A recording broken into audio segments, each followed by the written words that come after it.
I'm very excited by our next guest. I wanted to cover this story today, and it was like I felt like there was just this divine appointment where I was able to connect and talk about what's happening in Syria with the Druze. And here to help me unpack that is Mansour Ashkar. He actually is based in Israel, right on the border there. So, Mansour, welcome to the Charlie Kirk Show. Honored to have you. I'm so sorry for what's happening to your people. You are Druze. Now, I'll let you explain the backstory, what the current situation is on the ground. But yesterday over on the internet, I mean, all I was seeing was pictures of, Israel is bombing Syria. And so I wanted to unpack what that means. Bibi Netanyahu has made a statement. We'll get there. Please tell us about yourself and what the current situation is. Well, thanks for having me on your show. I'm a big fan. I follow you guys quite a lot. I'm an Israeli Druze. I was a former officer in the IDF and the Special Forces and a former negotiator. And I also grew up in this land. My family, all their relatives are from Lebanon, Syria, and Israel. It's funny that you mentioned that it came to the attention of many Americans only when Israel bombed in Syria. And that shows us again how mainstream media choose what to show and what not to show, because they didn't show that for 3 days before that, there was an October 7, pretty much, that was going on the Druze community in Syria. Babies were slaughtered, elderly sheikhs had their beard shaved like in the Holocaust and then executed, an 80 years old sheikh and many others they slaughtered the whole hospital, the Jawlani people, by the way, the government of Syria, not Al-Qaeda or ISIS. The government did that alongside the ISIS fighters and Al-Qaeda. They were all going together to slaughter the Druze. They brought tanks, they brought artillery, Grad missile, that's Russian missiles, to attack a village, basically, in the aim to ethnically cleanse. But mainstream media did not mention that. Now, the only reason it got stopped is because Israel went and shot a rocket at Jawlani's Ministry of Defense house. We saw that video, kind of crazy video. She's sitting there talking, and then the building explodes behind. That's basically the Pentagon of Syria. So only then, and they took down many of the tanks that came to murder civilians. Only then these jihadists got scared and started running back and went back with their tails between their legs, because Israel came and told them, if you try to kill these minorities, by the way, Christians as well, they burned churches, they killed Christians. I have sources on the ground in Syria that are fighting in the front line, including ones that are at home. Usually the older brother will go to war with his gun to defend his family, and the younger one, his father will come and put a gun in his hand and tell him, son, you just became a man. You don't let them come to this house, and you don't let them take your mother or sister alive. So that's the situation. Now, I see you might want to have some questions, so please let me know so I don't just kind of run through. No. I appreciate I mean, again, my heart goes out to your people. And, for those who don't know, Druze is a religion that a lot of people are not, in America especially, are not familiar with.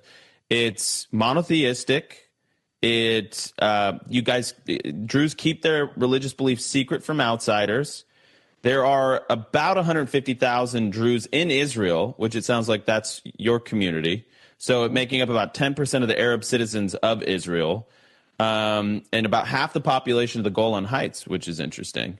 There's about 1 million Druze overall. It's a spin-off of Islam going back about 1,000 years. So they're an Abrahamic monotheistic religion, and they see Jesus and Muhammad as prophets. But again, this is pretty obscure for most Americans, right? And we don't have to get into all the theology of it. But you said something I think that's really important. So we see the rise of Ahmad what's his name again here? Al-Shara. Al-Shara.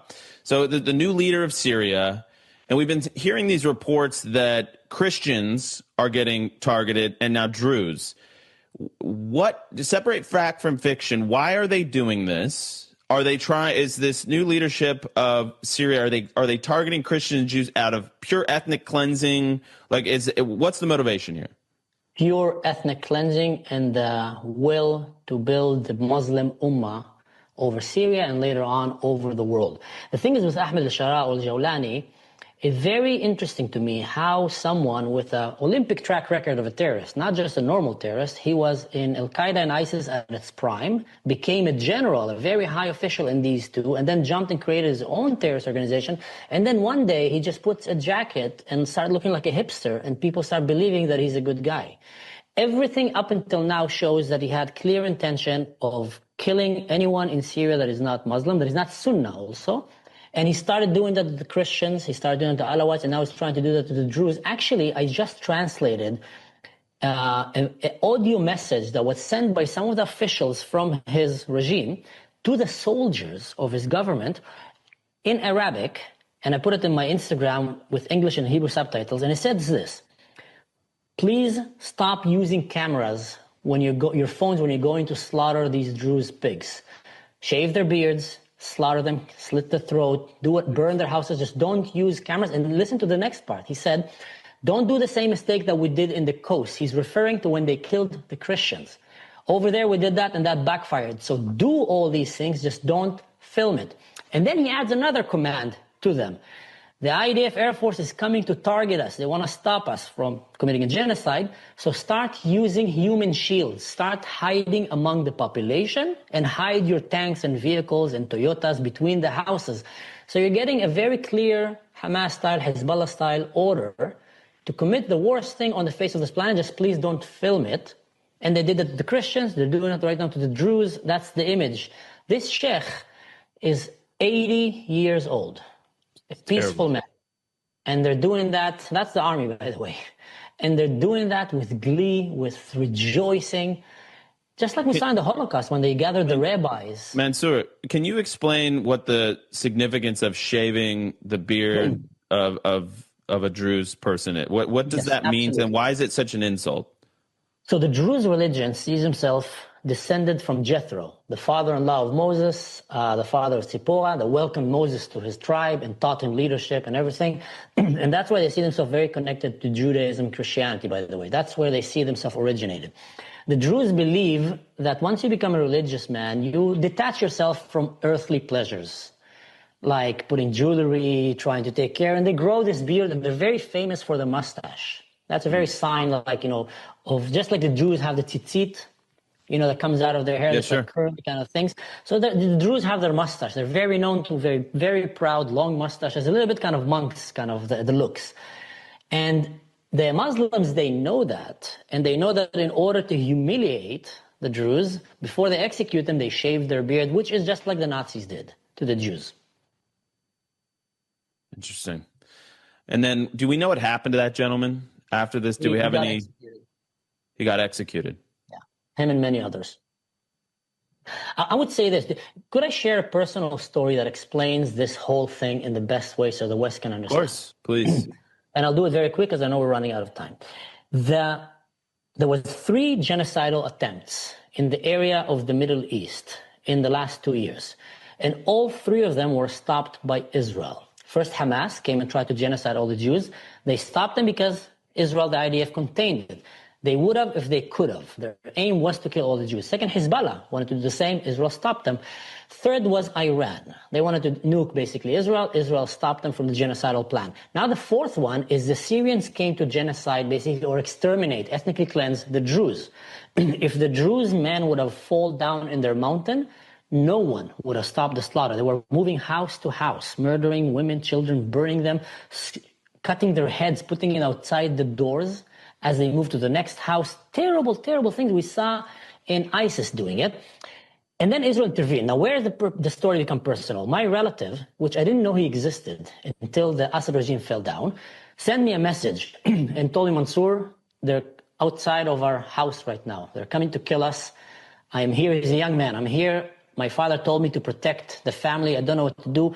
And I'm trying to talk to him, and then I lose contact. For 3 days, I don't hear from the guy. And I'm thinking the worst things possible. What happened to him? Only today, I heard from him. He sent me a message, and he told me, thank you, Israel. Thank you, the IDF. They came and they gathered us outside. and they started torturing us, investigating. They wanted to see if we have any weapons before they kill us. And just before they came to execute us, the fighter jets of Israel came roaring in the skies, and these jihadists got scared. Then some of their men managed to jump on, grab the weapons, and other Druze came to the village and fought and pushed them back. They managed to escape under the fire of tanks, artillery, and military drones that apparently were provided by Qatar and Turkey. They managed to escape the village, barely survived, only to come back a few days later after the IDF took care of these very satanic, evil, radical jihadists, to find that their houses were burned, looted. There's trucks, videos of Bedouins and jihadists driving with trucks full of chandeliers, crosses, everything that they can loot from. They usually melt these things from a church, from a chilwe, that's Israel, the Druze synagogue, from the houses. So Israel saved them. And then what does the world come and say? Israel is attacking Syria. Israel goes out of its way. Well, and so let me read you from Bibi Netanyahu. He said, I want to update you on what we've done in Syria and what we will do in Syria. We've set a clear policy, demilitarization of the area south of Damascus from the Golan Heights to Jabal al-Druze region. That's one red line. And then he explained that he was doing this to save the Druze. And he shares a story from Sheikh Mawafaq Tarif, the leader of the Druze community in Israel. He said the following: during the Holocaust, when your people, the Jews, were being slaughtered, you cried out for help and no one came. Today, our people, the Druze, are being slaughtered, and we are calling for the help of the state of Israel. And I said, he's right. We acted, and we will continue to act as needed. So, I mean, he saved a genocide. I mean, I think that's fair to say in this instance. 100%. And Mansour, just really quick, we've only got 45 seconds here. When the haters say that Bibi's just doing this because it's a land grab in the south part of Syria, what do you say? What do you say to that? I say that's the silliest thing in the world. Israel has been engaged in war in 7 fronts for more than 600 days. We've depleted our army. Our soldiers are tired and exhausted. Do you really think we're going to go and look for another war in another foreign land to save people that are not citizens of Israel, not Jewish, from their own government that want to kill their own citizens? That is the dumbest thing in the world. Israel did that because they are doing the right thing, which is the call for Israel to be light for the nations. And I wish that America and other countries will do that to protect Christians around the world. Yeah, amen.